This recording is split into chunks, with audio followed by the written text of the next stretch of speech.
하나님을 사랑하시면 우리 다 같이 아멘 하십시다. 네. 시편에 보면 다윗 왕은 23장 1절부터 3절에 이렇게 고백을 합니다. 그가 나를 푸른 풀밭에 누이시고 쉴만한 물가로 인도하시는도다. 내 영혼을 소생시키고 자기 이름을 위하여 의의 길로 인도하시도다 라고 했습니다. 사람은 누구도 홀로 설 수가 없는 존재라고 하는 것입니다. 국가도 사회도 교회도 그리고 가정도 누군가가 앞에서 이끌어야 하고 또 누군가는 기꺼이 이끌림을 당해야 질서가 세워지고 공동체가 건강해진다는 것은 상식적 논리라고 하는 것입니다. 오늘 본문 베드로전서 5장 2절에 베드로 사도는 목회자가 지도자에게 하나님의 양무리를 치라고 하면서 억지가 아닌 자원함으로 욕심이 아닌 기쁨으로 목양할 것을 명령을 하고 있습니다.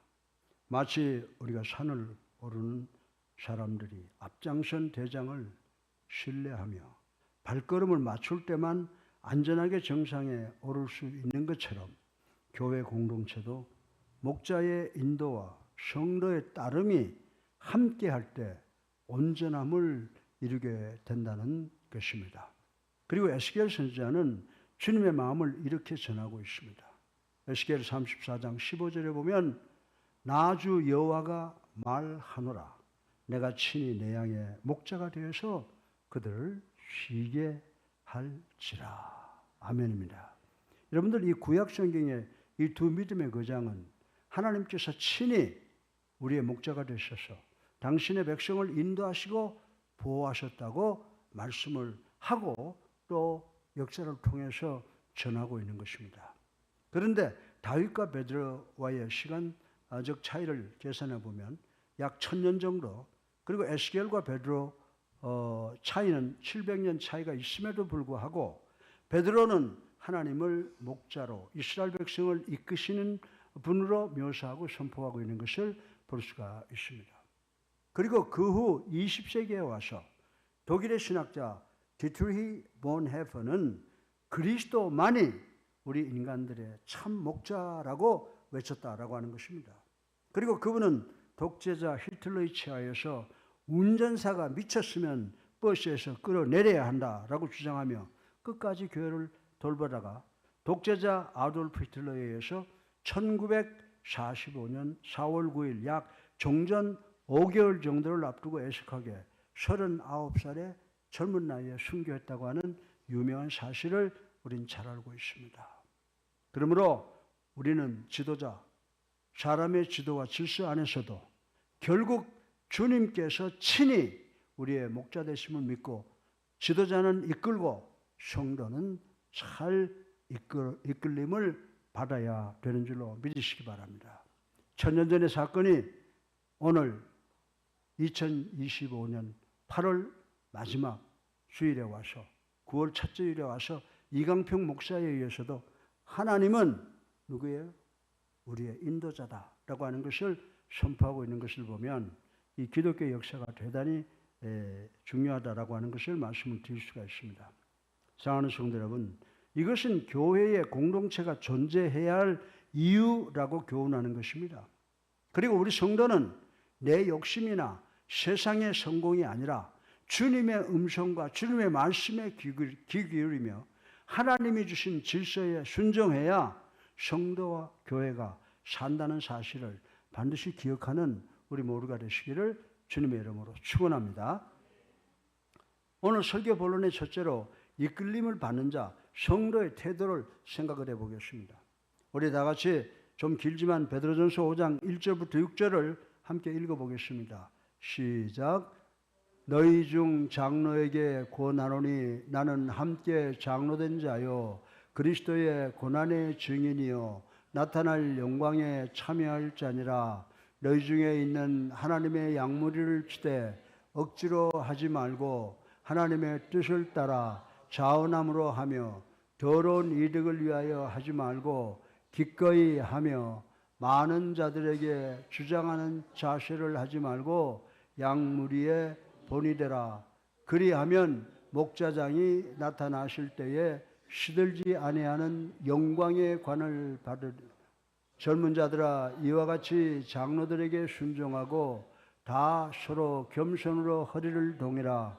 하나님은 교만한 자를 대적하시되 겸손한 자들에게는 은혜를 주시느니라. 그러므로 하나님의 능하신 손 아래서 겸손하라. 때가 되면 너희를 높이시리라. 아멘. 이 말씀의 의미는요, 교회 내에서 성도는 직분이 중할수록 예외의식과 특권의식을 버려야 된다라고 하는 말씀을 포함을 하고 있습니다. 따라서 더 낮은 모습으로 섬기는 겸손한 모습을 보임으로써 헛된 것들의 예외와 특권의 수단을 삼으려는 세상 사람들을 부끄럽게 하고 겸손과 섬김만이 하나님의 은혜를 얻는 길임을 분명히 증거하는 우리 성도들이 되어야 될 줄로 믿습니다. 그리고 본문 1절에 보면 베드로는 자기 스스로를 그리스도 고난의 증인이라고 소개를 하고 있습니다. 그리고 우리 하나님은 우리의 어제뿐만이 아니라 오늘 그리고 내일의 모습까지도 보시고 인도하시고 보호하시는 전지전능하신 분이시다라고 가르쳐주고 있는 것입니다. 2절에는 너희 중에 있는 하나님의 양무리를 치되라고 말씀을 하고 있습니다.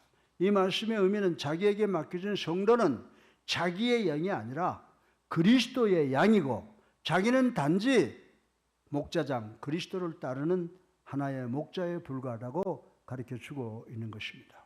그렇다면 목회자는 한마디로 하나님께서 맡기신 양을 치는 목자에 불과하다라고 하는 것을 우리는 깨달아야 된다라고 하는 것입니다.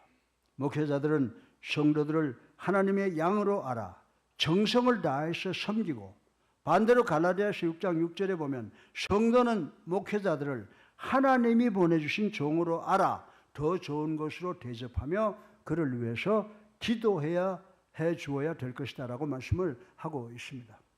따라서 성도들과 목회자들이 하나 되어 교회를 푸른 초장과 맑은 물이 넘치고 사랑과 평화가 넘치는 것으로 가꾸어 나갈 때 교회는 메마른 이 세상에 안식과 사랑과 평화와 소망이 넘치게 하는 영적 오아시스가 될 수 있다라고 하는 것을 말씀을 해주고 있습니다.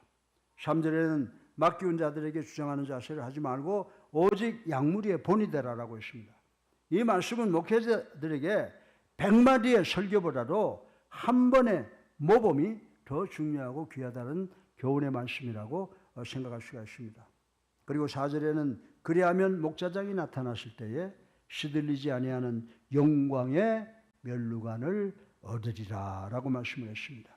그러나 오직 하나님의 순수한 사랑으로 열매가 있든지 없든지 간에 받은 사명과 말씀을 위해 최선을 다해 순종할 때 의로운 재판장이신 주님으로부터 영원히 썩지 않을 생명의 면류관을 상으로 받게 된다라고 가르쳐주고 있습니다.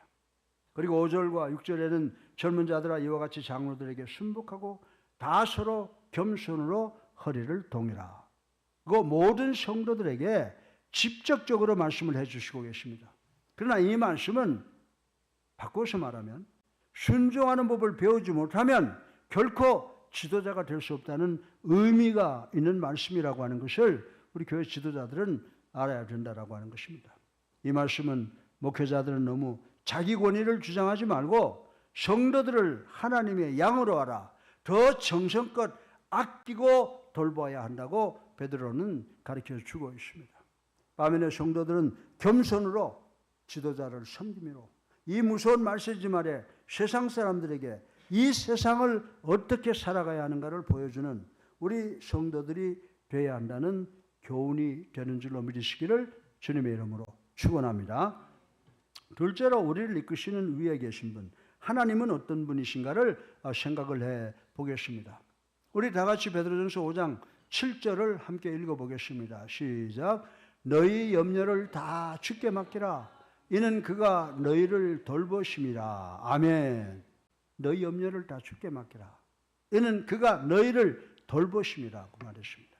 이 말씀의 의미는 위에 계시는 우리 하나님은 우리에게 단순히 말로 격려만 주시는 분이 아니시고 우리의 과거뿐만이 아니라 오늘도 그리고 내일도 도와주시고 우리를 이끌어주시고 도와주시는 분이시므로 우리의 삶의 모든 무게를 하나님께 올려놓으라고 하나님께 맡기라고 권면하고 있는 명령이라고 말씀을 드릴 수가 있습니다. 따라서 우리는 사람 중심의 리더십이 혼란과 불안을 자아내는 이 세상 속에서 궁극적 믿음의 대상은 우리 인간들, 우리 사람이 아닌 하나님이어야 함을 깨닫고 하나님만 믿고 나가는 우리 예수사랑교회 성도들이 되어야 되는 줄로 믿으시기 바랍니다. 우리 성도들은 돌봄의 근원은 오직 하나님께 있기에 지도자, 목회자, 장로나 직분자인 인간을 보지 말고 인간들 위에 계시는 하나님만을 바라보는 시각이 필요하다고 베드로는 우리에게 교훈을 하고 있습니다. 여러분들, 한 아이가 넘어지면 울 때 부모보다는 이 아이에게 더 필요하고 더 그리운 것은 바로 부모의 따뜻한 사랑의 손길이라고 하는 것을 우린 잘 알고 있습니다. 지도자는 사람일지라도 그 손길은 결국 하나님이 주시는 사랑의 돌봄이라는 사실을 우리는 깨달아야 된다라고 하는 것입니다. 교회에서 목회자나 장로님의 말씀과 관계가 힘들 때 또 그분들 뒤에 계시는 하나님께 우리들의 시선을 돌리면 교회는 문제가 없다라고 하는 것입니다. 가정에서도 부모님이 강압적일 때 하나님이 사랑과 지혜를 주시는 분이심을 기억한다면 우리들의 마음에 한없는 안정을 갖게 된다고 하는 것입니다. 따라서 우리가 누구에게 이끌리는가? 결국 우리는 사람을 통해 역사하시는 하나님께 인도받고 있다는 사실을 확신하고 믿어야 된다라고 하는 것입니다. 그리고 우리는 오직 하나님의 부르심에 따라 과거는 지나갔지만 현재 그리고 미래에도 최선을 다하시기를 바랍니다. 그리고 인생의 남은 기간을 온전히 전전능하신 우리 하나님 아버지의 뜻을 믿고 따르는 우리가 되어야 될 줄로 믿습니다. 또한 하나님을 위해서 헌신하는 아름답고 충성스러운 종들이 되어야 함을 깨달으시기를 축원합니다.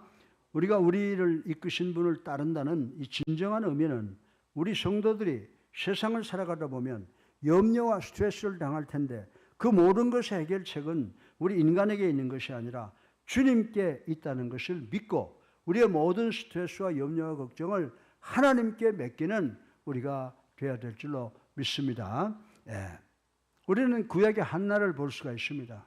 한나처럼 자기의 절대절명의 근심과 염려와 모든 스트레스를 성전에 나가서 하나님께 드렸습니다. 그 한나는 이 세상을 더 이상 수색이 없는 밝은 얼굴로 살아간 것처럼 우리도 예수 그리스도를 바라보며 그리스도의 마음을 소유해서 그리스도께서 보여주는 표정대로 세상을 살아갈 수 있는 우리가 되어야 될 줄로 믿습니다. 교회 목사들, 장로들 그리고 직분자들은 권위가 아니라 하나님을 섬기는 자세로 성도를 이끌어야 함을 명심하시는 우리 모두가 되시기를 주님의 이름으로 축원합니다.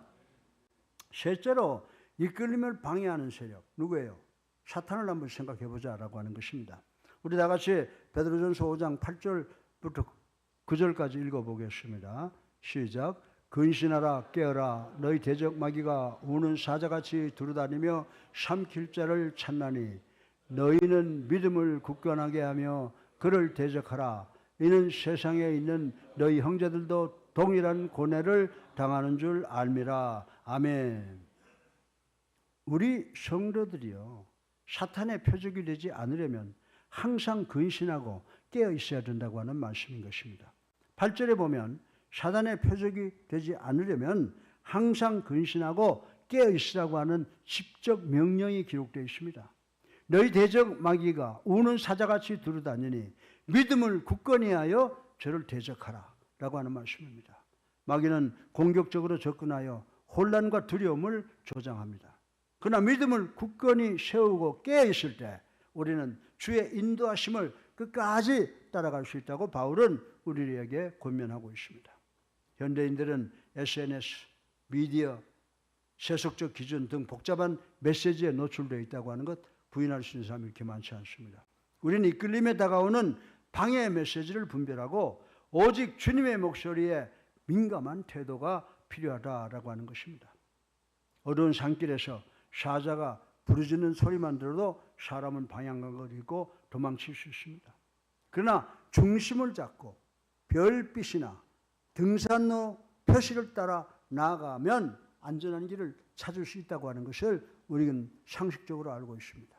마음이 흔들릴 때 믿음의 공동체는 기도, 성경, 말씀을 통해 영적 나침판을 바로 세워야 되는 줄로 믿으시기 바랍니다. 개인의 삶 속에서도 마귀의 속삭임 수에 넘어가지 않도록 진리의 말씀, 하나님의 말씀으로 늘 무장해야 된다라고 하는 것입니다. 이끌림을 방해하는 것은 바깥 세상이 아니라 마음속부터 찾아오는 유혹이라는 사실을 우리는 깨달아야 된다라고 하는 것입니다. 그러므로 우리는 영적 깨어있음과 믿음의 무장을 통해 끝까지 올바른 지도자의 이끌림을 유지해야 한다는 것입니다. 그러므로 예수랑교회 성도 여러분, 오늘 우리는 지금 이 시간도 우는 사자와 같이 온 땅을 다니며 산길자를 찾고 있는 사단을 기억하며 영적 잠에 빠져 사단의 시생물이 되지 않도록 주의를 해야 된다라고 하는 것입니다. 여러분들, 사탄의 존재가 눈에 보이지 않습니까? 사탄의 존재를 볼 수 없고 사탄의 존재를 느끼지 못하는 것은 우리 모두가 영적으로 병들었다는 사실이라고 하는 것을 깨달아야 된다라고 하는 것입니다. 따라서 지금도 우리 곁에는 순종을 방해하는 사탄의 존재를 분명히 보며 말씀과 기도로 항상 깨어 시험에서 승리하시는 우리 예수랑교회 성도님들 되시기를 주님의 이름으로 축원합니다. 그리고 우리 성도들이 기억해야 되는 것은 우리가 현재 겪고 있는 고난은요, 우리만 겪는 고난이 아니고 이 세상을 살고 있는 모든 사람들도, 모든 성도들도 동일하게 겪는다라고 하는 것입니다. 그런데 9절에 보면 뭐라고 말씀하고 있습니까? 너희 믿음을 굳게 하여 저를 대적하라 고 말씀했습니다. 그러나 여기서 반드시 우리가 기억해야 하는 것은 현재 우리가 당하는 고난은 과거 우리의 믿음의 선진도 그리고 다른 성도들도 받은 것이라는 점에서 위로와 용기를 얻을 수가 있다는 말씀인 것입니다. 더 나아가서 이 고난은 사탄이 주는 것이라고 해도 궁극적으로 하나님께서 여러분과 나 우리를 포함한 성도들의 연단을 위해서 허락하시는 것이라고 베드로는 이야기를 하고 있습니다. 이 사실을 반드시 기억하셔서 성도는 믿음을 굳게 하여 이끌림을 방해하는 사탄의 세력과 싸워서 승리함으로 그리스도의 사랑과 향기를 바람으로 복음의 진보가 이루어지도록 최선을 다하는 우리 예수랑교회 성도들 되시기를 주님의 이름으로 축원합니다. 넷째로 마지막으로 이끌림을 받아야 할 이유가 있다는 겁니다. 왜냐? 하나님께 영광을 돌리기 위함이다 라고 하는 것을 생각해 보겠습니다. 우리 다 같이 베드로전서 5장 10절로 11절까지를 읽어보겠습니다. 시작. 모든 은혜의 하나님 곧 그리스도 안에서 너희를 부르사 자기의 영원한 영광에 들어가게 하시니가 잠깐 고난을 당한 너희를 친히 온전하게 하시며 굳건하게 하시며 강하게 하시며 털을 견고하게 하실지어다. 아멘. 예. 권능이 세세무궁하도록 그에게 있을지어다. 아멘. 예. 우리에게 주시는 하나님의 은사는요, 교회 전체의 유익을 위한 공동재산이라는 것을 우리가 알아야 되는 줄로 믿으시기 바랍니다. 한 사람에게 주는 게 아니에요. 누구에게 은사가 오면 그것은 우리 교회를 위한 공동재산이라고 베드로는 정의를 하고 있는 것입니다. 그리하여 그 은사를 통해 성도들이 살아가고 교회가 부흥되며 하나님께만 영광을 돌려야 된다라고 이렇게 교훈을 하고 있는 것입니다. 그리고 마지막 날 주님으로부터 큰 칭찬과 상급을 받도록 해야 됩니다. 은혜의 하나님께서는 잠깐 고난받는 우리를 친히 온전케 하시는 권능을 세세무궁토록 소유하고 계시는 분인 줄로 믿으시기를 주님의 이름으로 축원합니다. 문제 있으십니까? 병들어 고통당하십니까? 그러나 하나님께서 우리의 모든 문제를 해결하실 수 있는 분이신데 전지전능하신 분이 바로 여러분과 함께 계신다고 바울은 고면을 하고 사도 베드로는 고면하고 있는 것입니다. 하나님은 우리를 부르시고 끝까지 지켜주시고 우리를 위한 당신의 목적을 이루시는 분이십니다. 온전한 구원, 영광의 완성까지도 하나님이 책임지시는 분이시라는 사실을 우리 모두는 깨달아야 된다라고 하는 것입니다. 오늘날은 출발점만 중요한 시대인 듯 하지만 신앙은 끝까지 견디는데 그 의미가 있는 줄로 믿으시기 바랍니다. 하나님은 우리의 시작뿐만 아니라 우리의 결말에도 관여하는 분이시기 때문에 우리 모두의 삶 전체를 하나님께 맡기시는 믿음이 필요하다는 것을 깨닫는 우리가 되어야 될 줄로 믿습니다. 여러분들 마라톤 경기에 실패한 사람들이 누가 실패한지 아세요? 마라톤에서 출발선에 도발적인 환호에 넘어가 초반에 힘을 너무 쓰고 나면 중반부터 완주가 멀어진다고 하는 것입니다. 그러나 페이스를 유지하며 끝까지 달릴 때 결승점을 볼 수 있다는 사실을 우리는 깨달아야 되는 것입니다. 우리의 삶도 마찬가지입니다. 삶의 어려움 가운데로 하나님께서 끝까지 나를 세우시고 끝까지 나를 도우시고 끝까지 내 모든 것을 완성시킬 것이다 라고 하는 것을 바라보며 인내와 소망의 걸음을 계속해 나가는 우리 예수사랑교회 성도들이 되어야 되는 줄로 믿으시기를 주님의 이름으로 축원합니다. 우리의 여정은 시작만이 아닌 끝까지 이끌림을 받는 데 의미가 있습니다. 하나님께서는 끝까지 우리를 인도하실 것이기 때문입니다. 그러나 베드로 사도는 베드로전서 5장 10절로 11절을 통해서 이 땅에서 우리가 당하는 고난은 하나님께서 우리에게 약속된 하늘의 영광에 비교하면 비교가 안 된다는 겁니다. 여기서 우리가 당해서 곧 죽을 것 같더라도 하나님께서 우리를 위해서 예비하고 있는 것과 내가 이 땅에서 당하는 고난을 비교하면 그것은 아무것도 아니라고 우리를 위로하고 있습니다. 그리고 사실 하나님께서는 지금 이 순간에도 누구에게 역사하신지 아세요? 하나님께서는 지금 이 순간도 사탄과 목숨을 걸고 싸우는 성도를 돕고 보호하고 계신다는 사실을 우리는 깨달아야 되는 줄로 믿으시기 바랍니다. 믿으시기 바랍니다. 네. 누워 자빠져 있는 게으른 자는 안 도우신다는 거예요. 사탄과 목숨 걸고 싸우는 사람을 돕는다라고 하는 이 말씀을 우리가 깨달아야 됩니다. 따라서 아무리 현재 상황이 어렵고 힘들더라도 더 깊은 사랑으로 선택받은 목회자와 성도가 서로를 위해서 기도하시기를 주님의 이름으로 축원합니다. 목회자는 성도를 사랑으로 이끌고 성도는 존경으로 이끌림을 잘 감당해야 합니다. 한 사람의 낙오자도 없이 모두 승리하여 천국 입성을 완수하고 난 후에는 오직 우리 하나님께만 영광이 나타나야 된다. 베드로는 그렇게 이야기를 하고 있습니다. 또 하나님께서 주신 은사와 선물을 더욱 열심을 품고 사랑의 실천으로 세상으로 나누어 주라는 것입니다. 오직 우리가 우리 자신을 감추고 하나님의 영광만 드러내시기를 주님의 이름으로 축원합니다. 그러므로 먼 훗날 하늘에서 더욱 밝은 모습으로 별처럼 빛을 발하는 아름답고 복된 성도들 되시기를 주님의 이름으로 축원합니다. 결론입니다. 우리 다 같이 베드로전서 5장 11절을 읽어보겠습니다. 시작. 권능이 세세 무궁토록 그에게 있을지어다. 아멘. 어느 교회에서 하나님의 은혜로만 여기까지 왔다는 고백이 담긴 찬송이 그들에게 큰 위로를 주었답니다. 우리 인생의 결국은 주님의 권능 안에서 지켜지고 완성되는 것입니다. 우리 목회자와 성도들의 삶은 서로를 이끌고 이끌림을 받는 관계적 삶이며 그 마지막은 영광이다 라고 하는 것을 우리는 알아야 됩니다.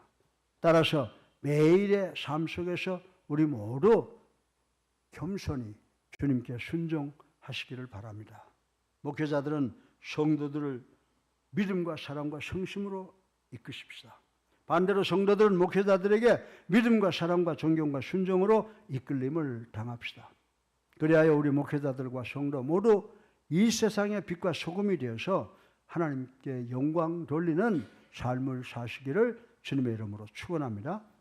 오늘 우리 말씀을 통하여 네 가지의 저희들 이유를 배웠습니다. 첫째 이유는 성도는 목회자 인도를 기쁨으로 받아야 된다고 그랬습니다. 또 목회자는 겸손히 성도를 섬겨야 된다고 말씀했습니다.